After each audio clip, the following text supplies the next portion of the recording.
Thank you very much, Sarvajit. Really appreciate your introduction there. So I'd like to start with a poem. And this will set the tone and the mood of this session, which will be quite slow and spacious. So we won't be rushing anywhere. This is we want to create a space for grief, and that space tends to be a bit slower and just kind of create a mood for it. So I'm going to read a poem by Joy Harjo, the United States' first Native American poet laureate and a member of the Muskoka Nation. So you might like to close your eyes for this poem. It's called Remember the Sky That You Were Born Under.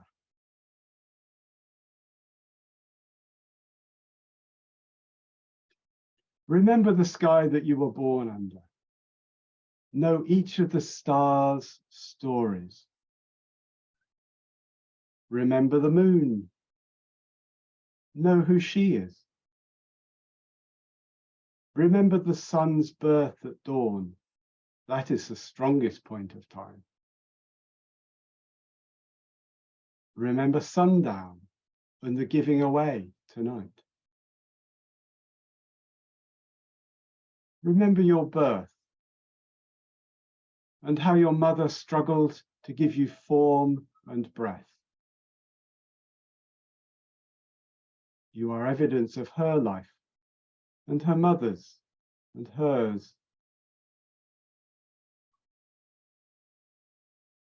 Remember your father. He is your life also.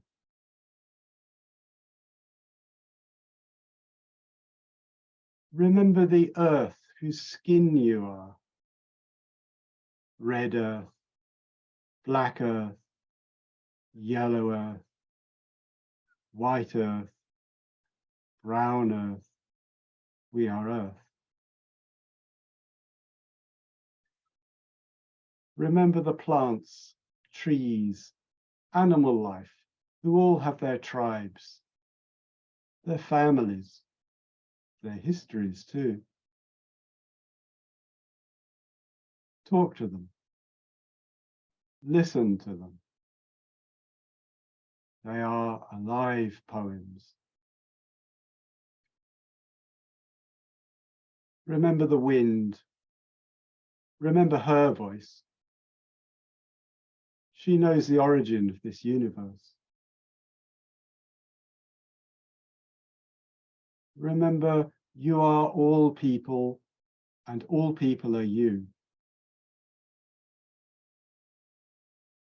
Remember, you are this universe, and this universe is you.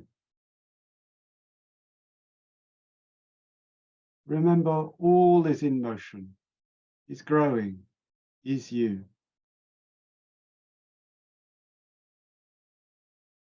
Remember, language comes from this. Remember the dance language is, that life is. Remember.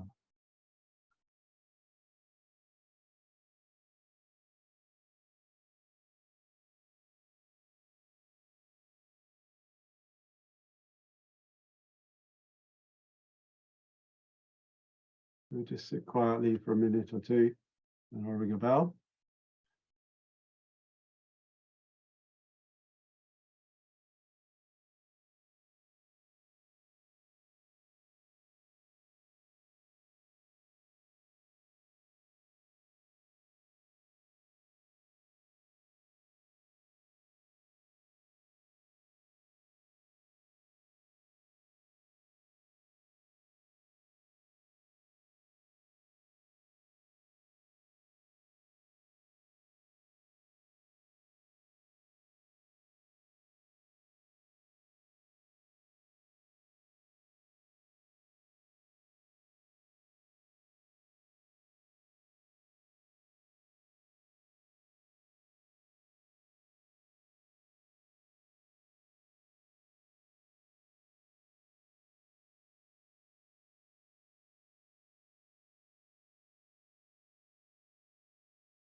And when you're ready, opening your eyes, if you've had them closed. I'm going to switch to gallery view so I can see you more clearly. So in the chat, please, any responses to that poem? This is going to be an interactive session. So any reflections or responses on the poem? Maybe just the 1 sentence or 2 sentence version rather than the paragraph. Just to get some responses. What comes up for you hearing this poem? Joy says, feeling quiet and collected. Sorry, feeling quiet and connected. Thank you. Strong feeling of connection, says Sarvajit.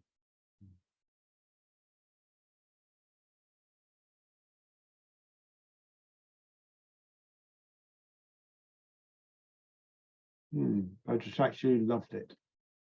Lovely, just to slow and connect to presence, says Julia.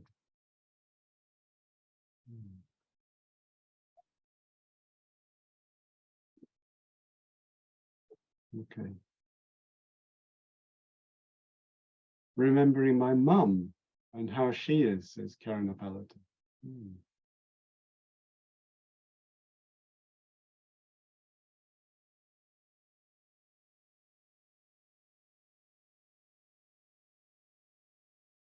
Yeah. I love this bit. The line where she says, remember the plants, trees, animal life, who all have their tribes, their families, their histories too. And then I really feel a sense of kinship with humans, but also with animals as well. I feel a very strong sense of kinship. And I can see them, I can sort of see, well, they've got their tribes, they've got their tribe and sub-tribes, families, and histories and so on. Helps me to relate, to engage with animals, particularly with mammals, but not just mammals. The parable of the plants, says Carol. I guess that's the parable of the rain cloud. Is that right, Kanapalata? Are you thinking of where the rain falls on all different kinds of plants and trees and herbs, and it yes. Nourishes them. Yeah, okay. It nourishes all those different plants and trees and herbs, and they grow according to their nature. They don't all turn into the same bush or the same tree or whatever. They grow according to how they've come into being. But the rain of the Dharma nourishes them. Caroline says the earth is your skin. Yes. Okay. Being everything. Yeah. Okay. Thank you. Thanks very much for your responses. So, grief, ecological grief topic we're going to explore experientially today. So, who feels grief about the planet that we're handing on to future generations? So just raise your hand if that's true for you. Who feels grief of whatever kind? May just be slight, maybe overwhelming. Yeah. So yes, I can see most hands going up there. Nearly all of the hands going up there. And this is the grief that we may witness that we may feel when we witness the loss of species, of ecosystems, of natural beauty. And it's worth looking at this grief because anxiety, trauma, overwhelm, and a sense of powerlessness may lead to denial, may lead us to denial, and actually just block our capacity, our ability to act in any meaningful way. So it's worth just making a bit of space for this grief, and that's what we're doing in this session. So we can create a space for grief, a space for mourning. And I'm particularly drawing on Joanna Macy's approach to acknowledging our grief for the world. And she suggests simple rituals to help us do this. So we're going to do a little experiment, an online ritual to help us get into this topic. So imagine being in a crowd of people. Oh, actually, we are in a crowd of people, an online crowd of people. So imagine being in a crowd of people who've come to take part in a ritual for the healing of the world. Thank you, Julia and Sandra, for your comments in the chat. So imagine being in a crowd of people who've come to take part in the healing of the world. So stand opposite one of them. Well, you can't actually stand opposite, but just pick one person on the screen. Okay, one person who's got their camera on or has got a photo. And just imagine you're standing opposite them or you're sitting opposite them, looking at them.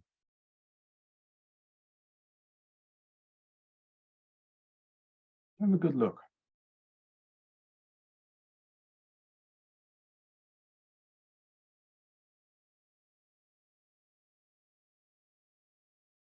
We can recognize that they love this world. The person you're looking at, they love this world.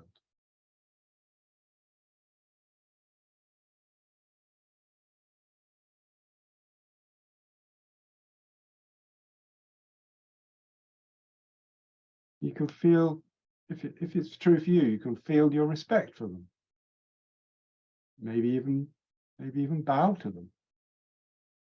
That feels comfortable.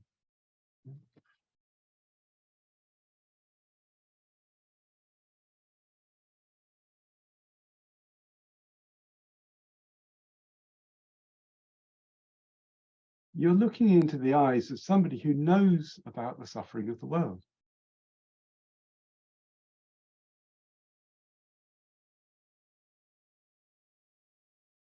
They know about the suffering of the world, and they don't look away.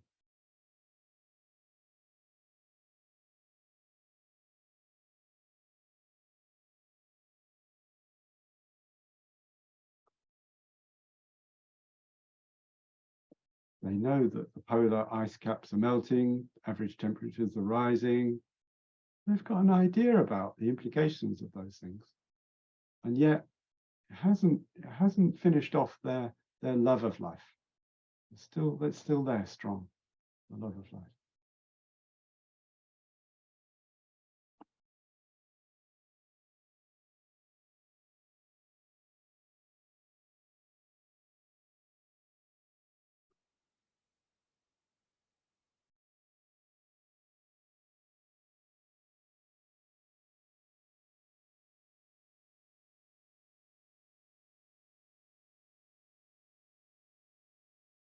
Okay, so let's just pause there.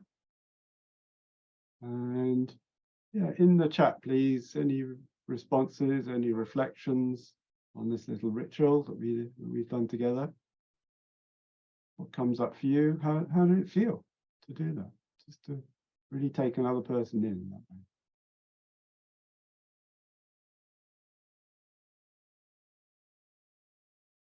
In the chat, please. Also, non-verbal expressions. So if you have a gesture or an expression, something non-verbal that we can just see on the screen, please go ahead.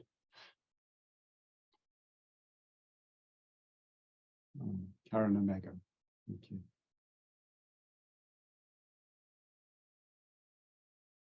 Grounding, respect, care, and gratitude.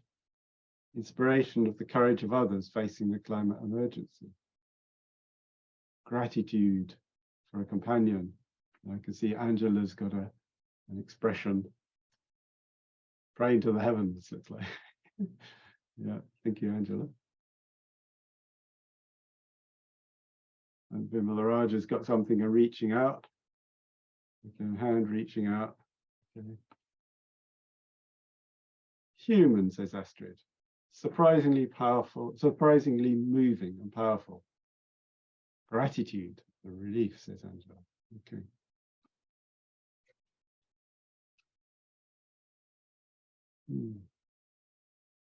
So I want to talk about grief as an aspect of compassion. So we don't hear much about this aspect of compassion usually. However, I think it's really important, really fundamental. And as Sarvajit mentioned, I quote the Zen master, poet, and peace activist Thich Nhat Hanh, and he was once asked by his students, what do we need to do to save the world? They said, what do we need to do to save the world? Because he's been very involved in engaged Buddhism. And they expected to hear his thoughts on the most effective forms of social and environmental action. So they were expecting to hear about strategies, ways of working, ways of collaborating, ways of engaging in engaged Buddhism. And instead, he said, what we most need to do is to hear within us the sounds of the earth crying. What we most need to do is hear within us the sounds of the earth crying. So here we are, here's the space for hearing the sounds of the earth crying.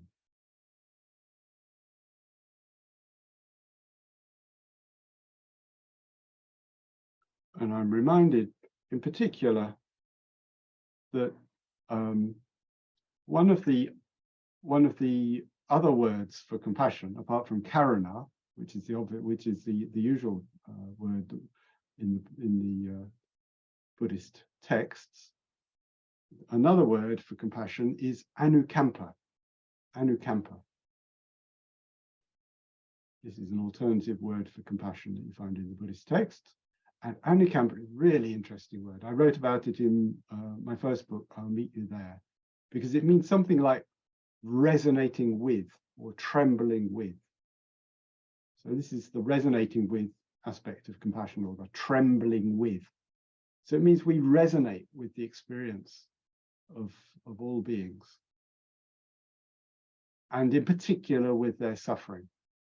Because compassion is a response to when we witness suffering.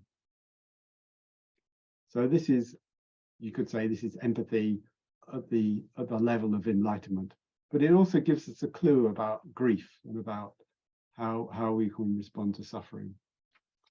Indeed, I will do that.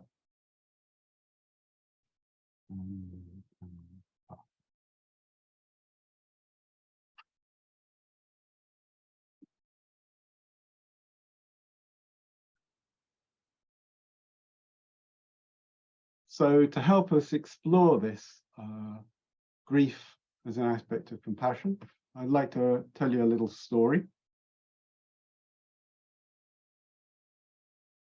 This comes from the chapter on ecological grief in The Burning House.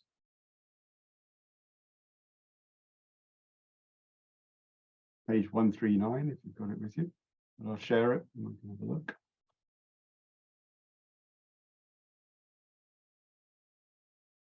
Now, can you see some text? Can you give me a thumbs up if you can see some text on a page? Great. Okay, so I'm going to start here with this paragraph here. So as I said, grief is an aspect of compassion, and compassion is an integral aspect of the birth of the Bodhisattva, the ideal Buddhist. It's the overwhelming upsurge of compassion, the longing to rescue all beings from the burning house of samsara, which makes them a Bodhisattva. So Tibetan Buddhists tell the story of their beloved Bodhisattva Avalokiteshvara, Bodhisattva of compassion. Once upon a time, you could close your eyes for this if you want. It's a once upon a time fairy tale, spiritual fairy tale. Once upon a time, Avalokiteshvara made a great vow to deliver all the people of Tibet from suffering and to lead them to enlightenment.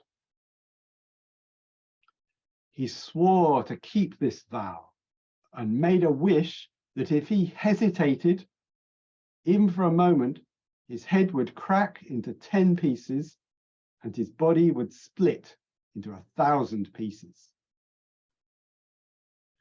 He entered into a samadhi, a profound meditation on compassion. through which he aimed to lead all beings to enlightenment. So you can imagine him sitting there in his cave in Tibet, meditating in this profound samadhi with the expressed goal of liberating all beings. After a long period, he emerged from his meditation to find that not even 1/100th, 1% of the beings of the land of snow, that is Tibet, had been helped by his practice. Not even 1%. He was seized with a bitter sorrow and wondered, what is the use? I can do nothing for them. It is better for me to be happy and peaceful myself. Immediately, his head and body shattered into pieces. In his agony, he called out to Amitabha, his presiding Buddha, who came to his aid. Amitabha blessed the shattered fragments and fashioned a new body with 10 heads and 1,000 arms, which could reach out in all directions. Then Amitabha set his own head on top of the new body. In this way, Avalokiteshvara was able to carry on his work of dispelling suffering far more effectively than before. And what I take from this is that as one person, we can't save the world or even the land of snow.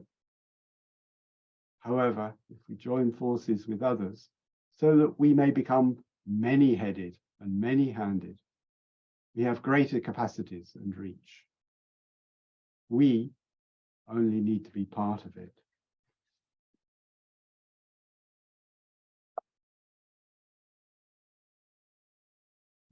The page there. So what comes up for you?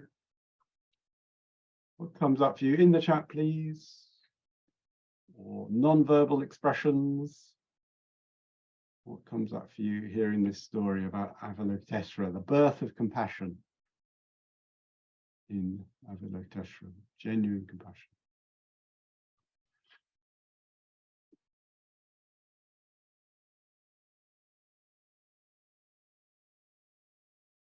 Angela's hands on heart.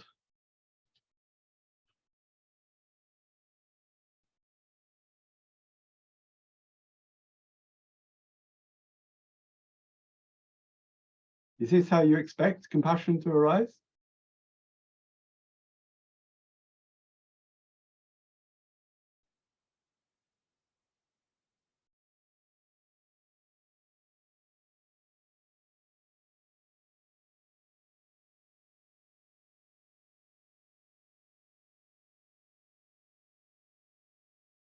Cecile says, carrying the world with others together. Carrying the world with others together. It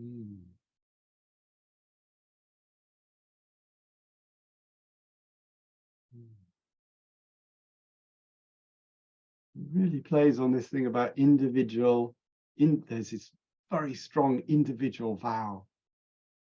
And then somehow that becomes something collective. Really plays on that individual collective tension. Kalyanavatra says, the power of community. Savajit says, support from others, can't hold the burden on your own. Well, if you try, you know what happens. Quite literally, yeah. Caroline says, it's wonderful to hear a story in which the fundamental grief of facing the suffering that exists on earth is acknowledged and that the solution is connection rather than turning away. Yeah. Acknowledging the suffering on earth. That's really important, isn't it? Because we spend so much of our time looking away. It means it's myself included. I think I'm programmed just to concentrate on what's in front of me and just ignore everything else. I think, that's just some very deep human conditioning just to make things manageable. Yeah. And you know, that's just part of the human condition. Yeah, nothing wrong with that. It's just that's just how we are. We tend to focus on what's in front of us. Yeah? Joe says compassion arises out of suffering, indeed, out of witnessing suffering, and also perhaps also out of acknowledging our own suffering as well. Yeah. Nancy says, when I wish I had 1,000 arms, remember to collaborate. Yes, to reach out, to find some more arms. Interconnected, says Karuna Palata. Alyssa says, frustration is a good point to start something amazing, something mind-blowing, quite literally, yes. Yeah, yeah, he was seized by a bitter sorrow. And then, yeah, something else took over. So he disintegrated. He sort of kind of came to the end of that road, and something else needed to happen. Pierre says, not giving up, whatever is the outcome.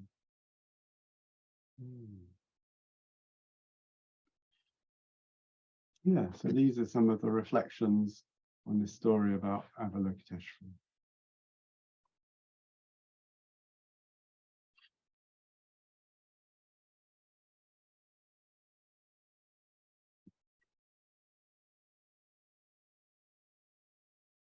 So I've talked a bit about mourning as an aspect, or grief as an aspect of compassion. I just want to suggest something, talk about grief or mourning a little bit more generally. So as I see it, mourning or grief is a human need. It's that serious. It's that kind of fundamental. Just like celebrating life. When life is going well, and we celebrate, we want to celebrate. And when life isn't going well, when things aren't going the way we want them to, when we see suffering in the world, well, then we mourn. And mourning and grief are not just, as we know, it's not just for the loss of life. You know, we tend to think it's, oh, well, when we've lost a friend or a relative, somebody we know, we can mourn or grieve losses of any kind. Loves, hopes, dreams, capacities, species, ecosystems, even loss of trust in life.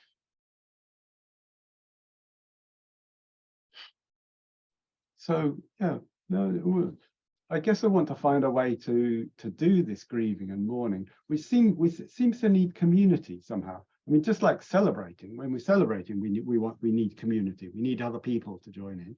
Just like celebration, with mourning, it comes more easily if we do it in community.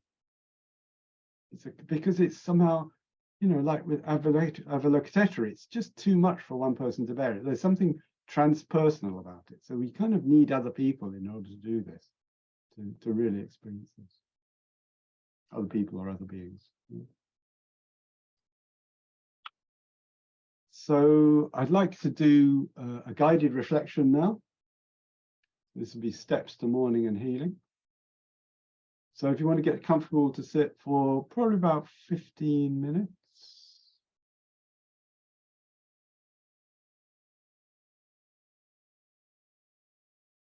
And you can lie down for this one if you want.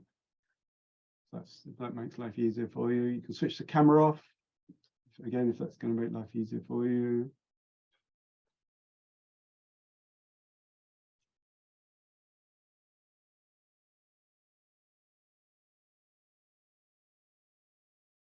And as I do this, I'll show a couple of images.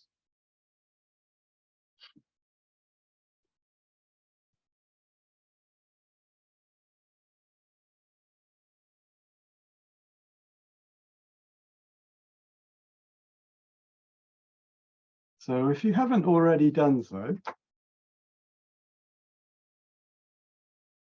take a moment to bring to mind an aspect of the climate and ecological emergency that you feel grief about. Bring to mind something that you feel grief about.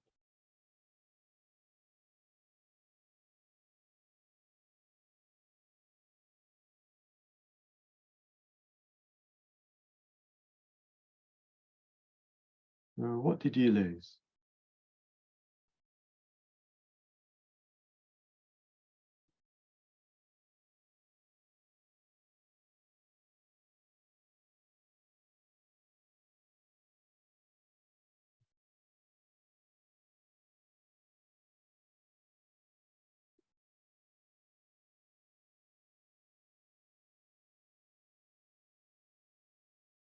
Tell yourself the story of the loss, of your loss. However that comes to you.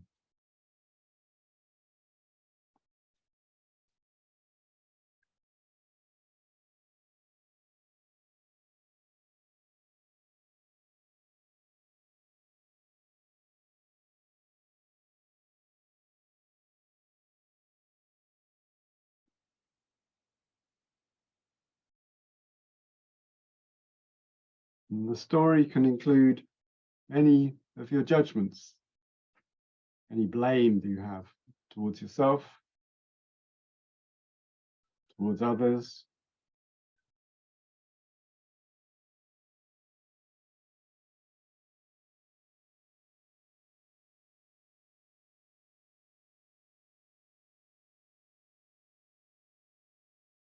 And make a mental note of any shoulds or shouldn'ts.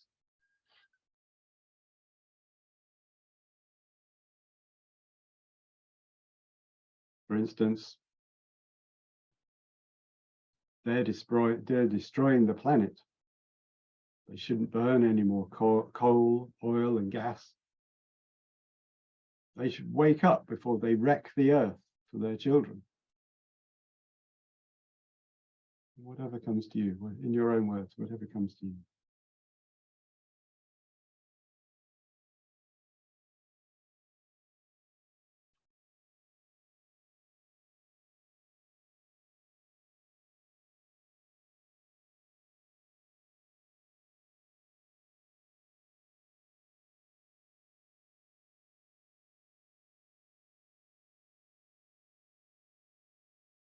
And when you're ready, recall something that you actually saw and heard, or the moment you saw or heard about it.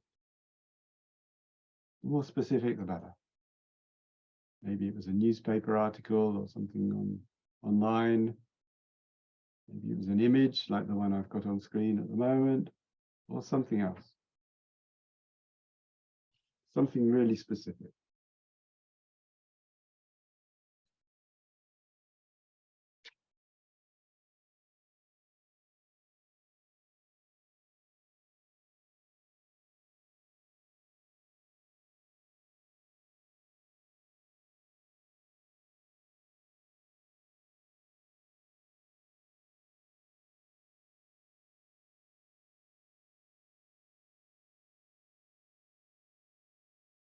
And as you recall these details, sense how you feel now in your body.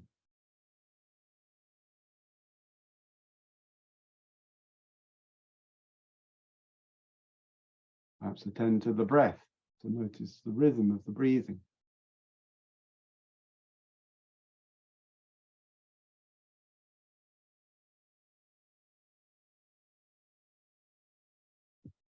We are being breathed by life.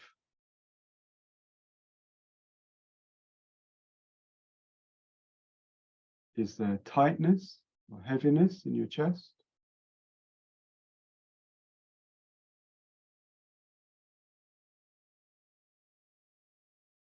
Are you feeling sad, anxious, or upset?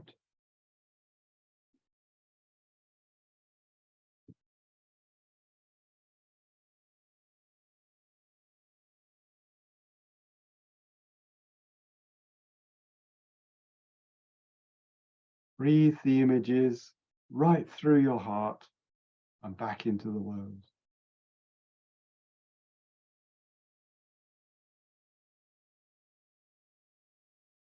Let them flow through you.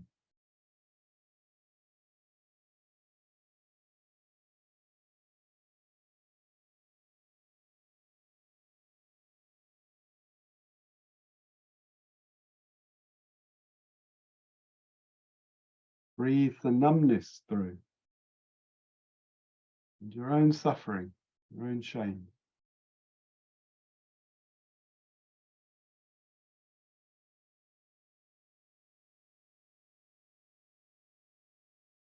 Does your heart feel like breaking?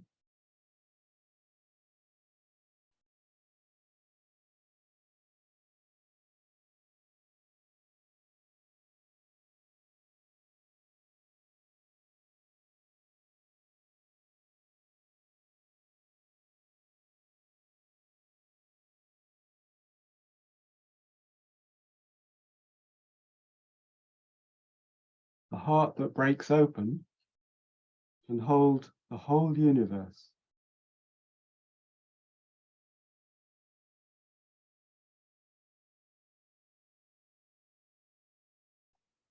Let the whole world flow through you.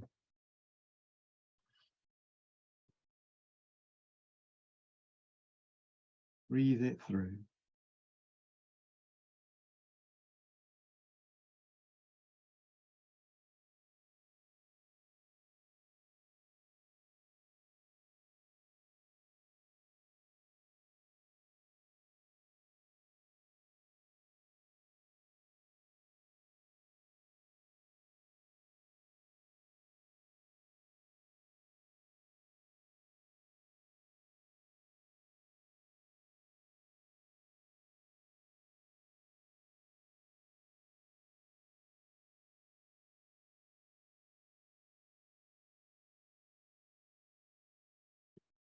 What are you longing for?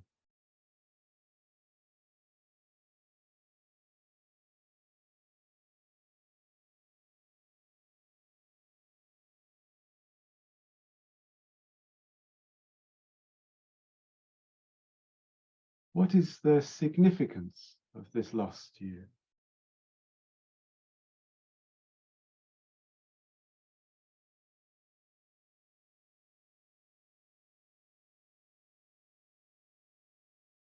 Why does it matter so much?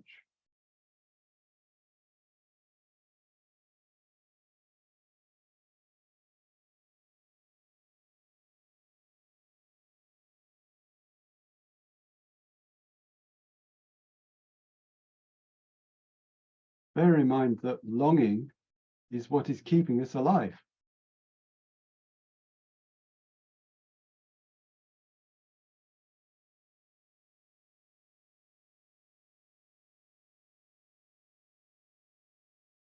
Longing is our connection to life.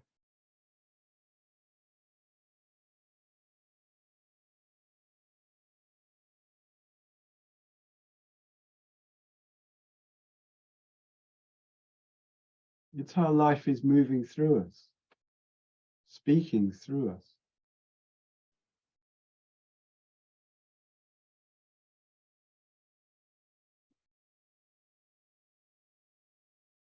So what are you longing for?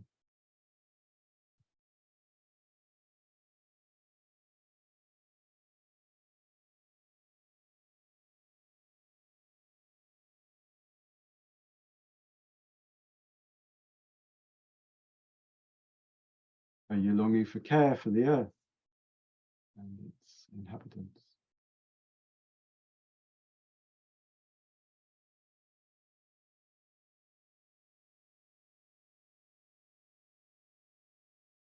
Are you longing for safety and protection for all beings, present and future?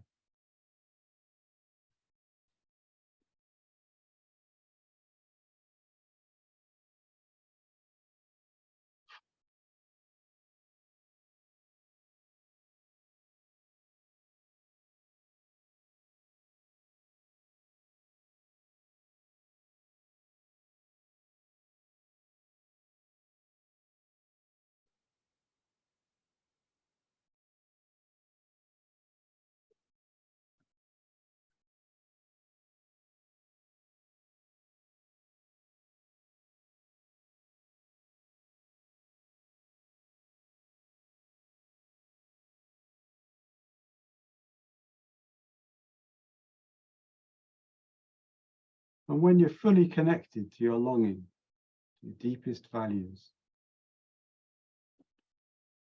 How do you feel now in your body? How does it feel now in your body?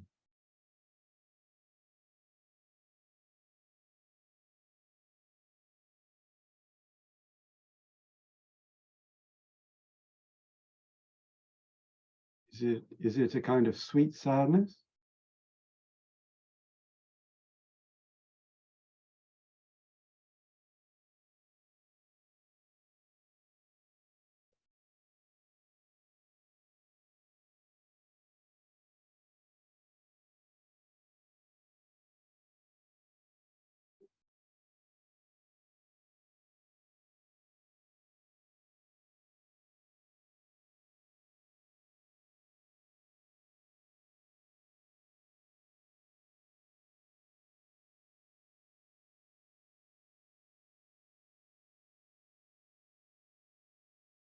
And finally, to complete this process and to ground this process, imagine one step that you can take to honor what this loss means to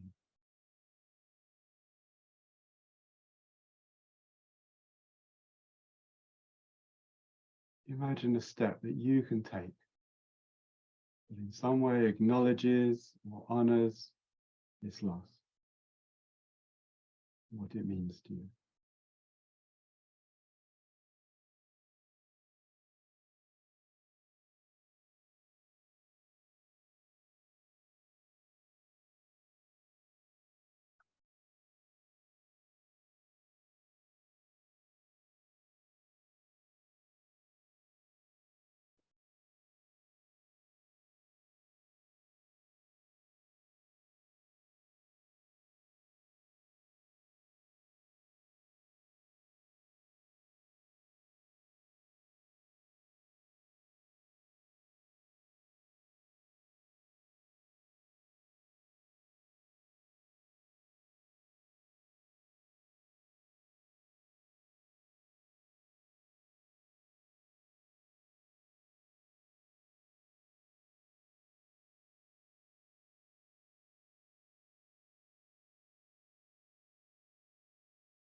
So when you're ready, opening your eyes, taking in the other people on the screen.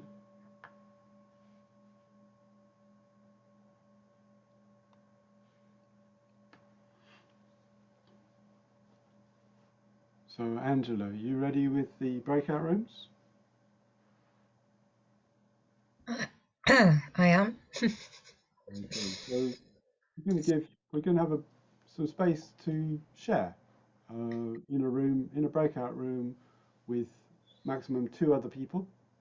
So some airspace so we get a chance to talk a bit more personally with each other. And it's a chance just to say how that was for you, how that guided reflection was for you, what comes up for you, and if there's anything left over. Yeah. So let's just check the timing. Um,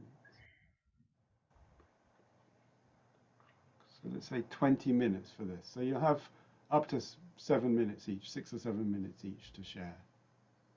So a bit of space just to share your experience of grief or your experience of this guided reflection. And if you got stuck somewhere, that's okay. Just say, I got stuck and describe where you got stuck. And then we'll come back. We'll have a chance to share in the large groups. So some people sharing in the chat and some people speaking for the last 20 minutes. welcome back. Welcome back to the main session. Welcome back. Welcome back. Welcome. Okay, so we've got just under 15 minutes just to share some experiences, either in the chat or by speaking it out. So I'm curious, when I said, what are you longing for? What's the significance of this loss or these losses for you? So in the chat, please, what's the longing? What are you longing for?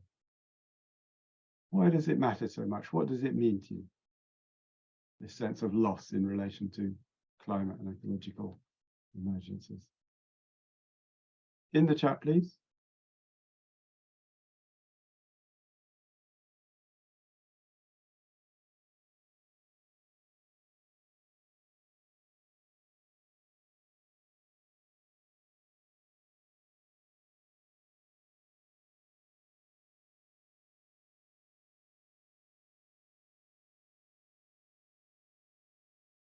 Karen Apalita says, peace and a sense of embodied, I guess that's embodied love.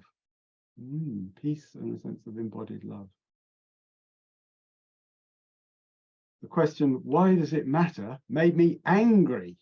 Okay, so there's an anger in those, Joe. Yeah, it's not just grief. Well, grief and anger can be quite close, can't they? Can be quite. So, Joe, did you feel angry because, well, it's obvious why it matters. Was it like that? Do you want to unmute and speak, Joe?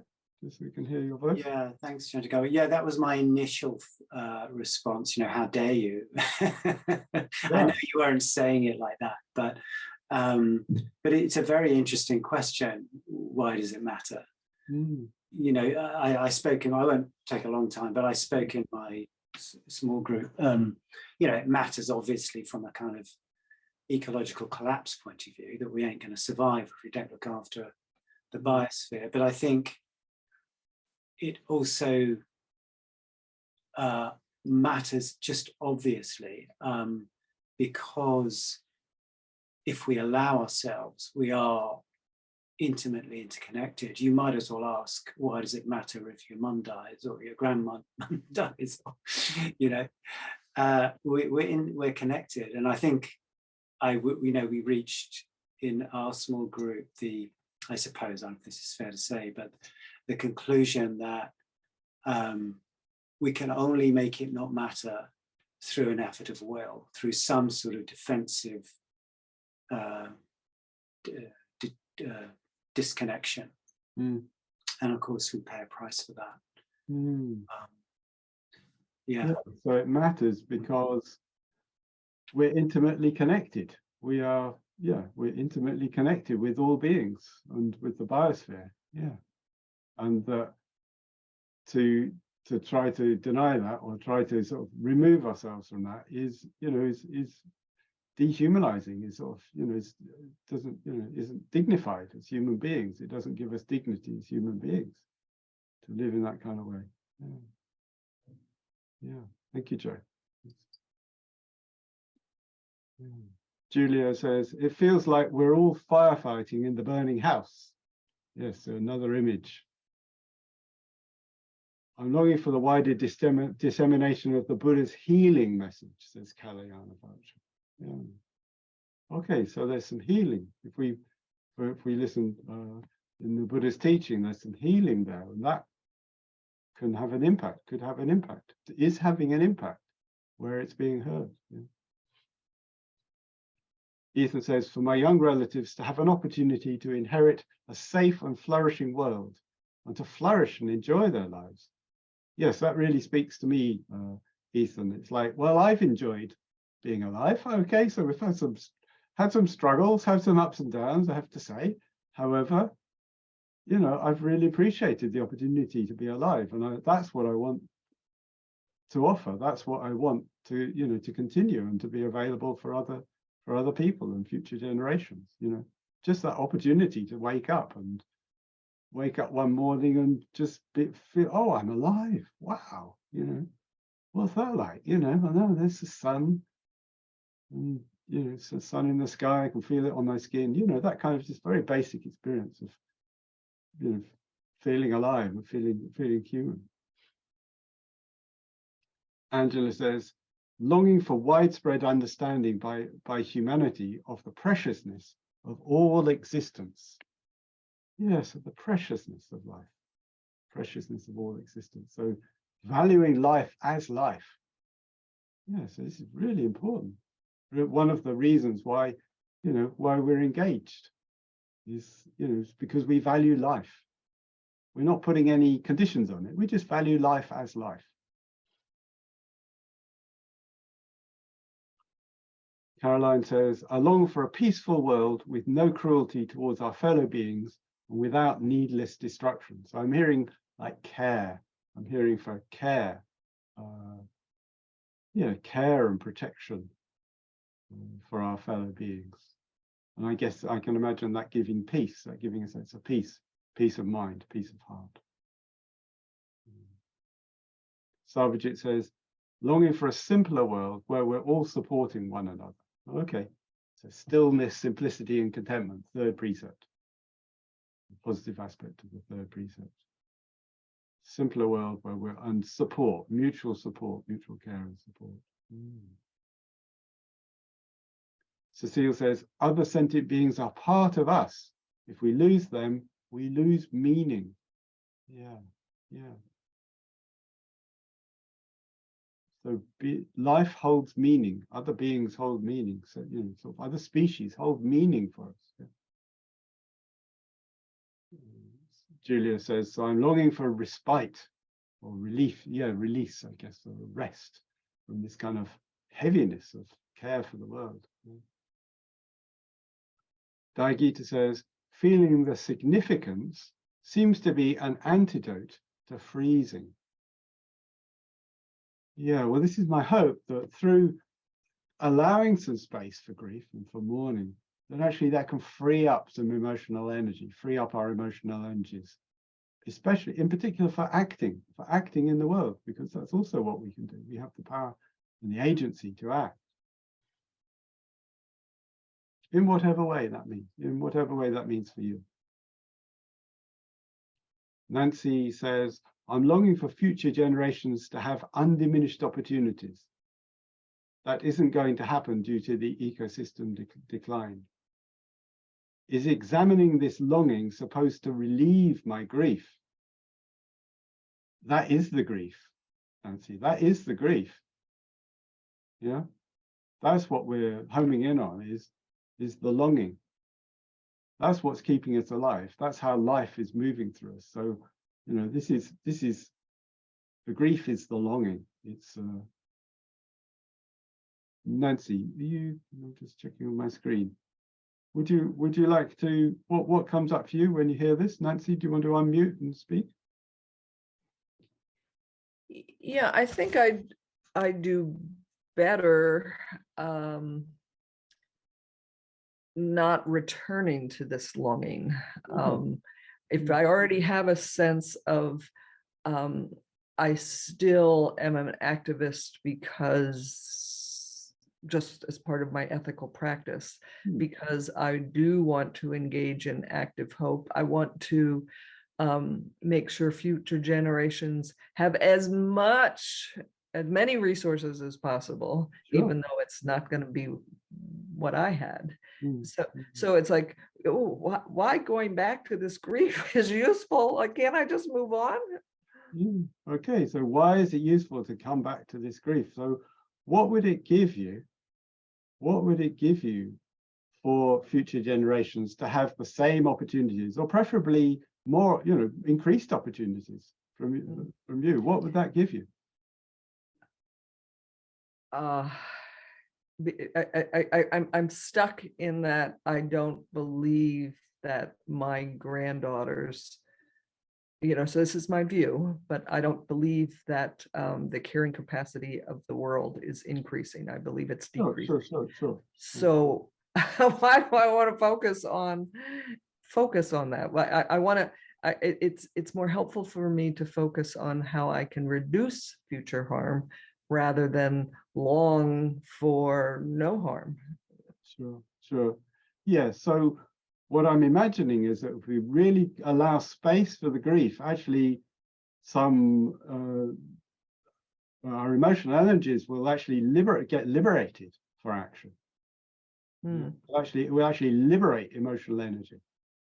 If we go deeply into grief, we bump into what is most precious in our lives, what is most precious in life. Yeah. How does that sound, Nancy? Well, I always wonder if maybe I just repress grief so much that I'm just not in touch with it. Yeah, I've worked in the sustainability field for decades, so it feels like, okay, I've learned how to manage that grief in. Fair enough. Yeah. We all have ways of coping, don't we? We all have ways of coping with the heaviness of it. Yeah, and I just want to suggest that if we allow space for this, actually, we come across the kind of the pearl, as it were, which is what is most precious in life for us, and if we dwell with that, if we stay with that even briefly, then that can ignite or some new energy, some fresh energy. Right. And yes, and so my last comment is yeah, I agree. If I focus on my love of my grandchildren, that's motivating. Yeah. Focusing on my grief about them, I'm not so sure. Fair enough. Okay, well, perhaps we're using words in a little different way, but there we go. Okay, so thank you. Thanks, Nancy. Thanks for being willing to share. Karen, so just a few more comments in the chat. I find it all too easy to disconnect. I long for my heart never to do so. Okay, yes, yeah.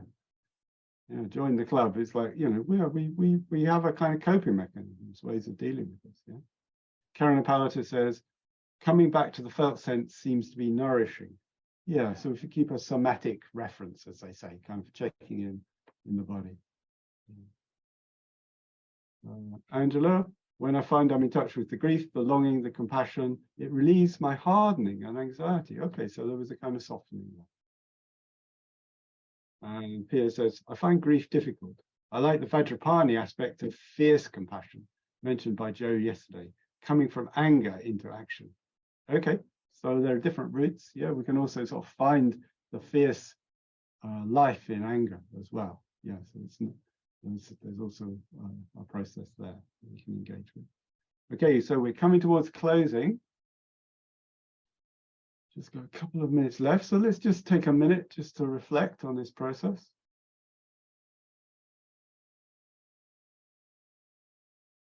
Collective grief process that we've been through.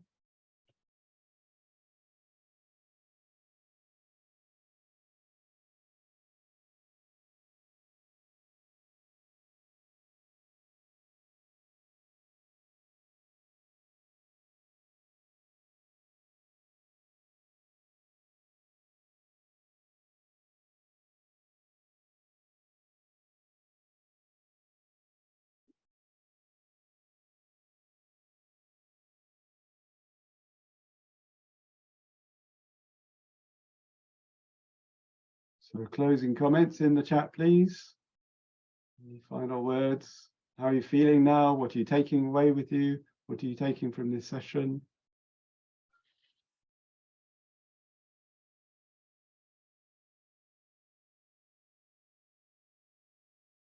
And of course, you can do this non-verbally if you want, through an expression or a gesture. So just raise your hand if you'd like to do some non-verbal feedback, and I will call your name so we can all witness this. We've got gratitude, hope. Let's think about it. Thank you. It's okay to notice the burning house. Enriched. I find the knowledge that other people feel the same care and grief a massive relief. Yeah, so that's a collective aspect of grief, of mourning. In touch with deeper feelings, says Sarvajit. Turn grief into focusing on love. Well, that may be the deepest. That may be the deepest. A love for ourselves and for all beings. That may be our deepest motivation. inspired to speak the truth. Thank you. Okay, I think that's it. Thank you to all for your sharing and everything you're doing. Very powerful. And to Shantagarbha, says Joe. Thank you.